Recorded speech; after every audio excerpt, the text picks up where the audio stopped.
Hello and welcome to the show. Unfortunately, today there's no time to waste, but we have a very special guest with us today. She's as smart as she is beautiful. Ladies and gentlemen, please welcome the lovely Clara Barton.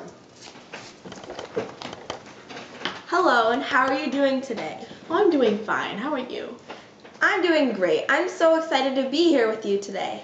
That's wonderful. Now, Clara, for our viewers who don't know who you are, could you please enlighten them with an explanation of yourself? Well, I was born with the name Clarissa Harlow Barton on December 25th, 1821 in New Oxford, Massachusetts. What exactly are you known for? I founded the Red Cross at age 60 in 1881, and I was known as the Angel of the Battlefield during the Civil War. So you could call yourself one of the greatest women in history. Well, I wouldn't say that, but I do believe so. So do you mind sharing a little bit about the role you played during the Civil War? Of course, and while we're talking about that, I have something special for you. Thank you.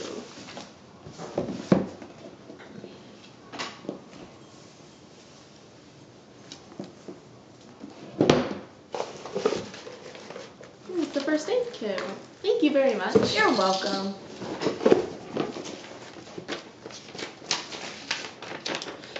This is my gift to you and the world. This first aid kit represents the role I played in the Civil War and my founding of the American Red Cross. Thank you very much. I really appreciate it. Like I said before, I was known as the Angel of the Battlefield. This is because after my father died in late 1861, I left my work in the city's hospitals to volunteer among the soldiers in the battlefield. My presence was welcomed and greatly appreciated. I brought hope to those around me. It seems you were very inspirational. Yes, it seems I was.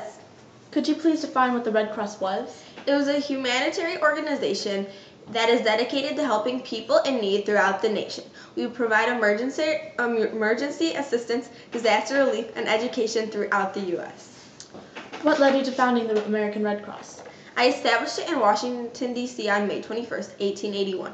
I founded the American Red Cross after taking a trip to Europe in 1869 and after becoming involved in the National Red Cross. Aside from your first aid work, what else did you do?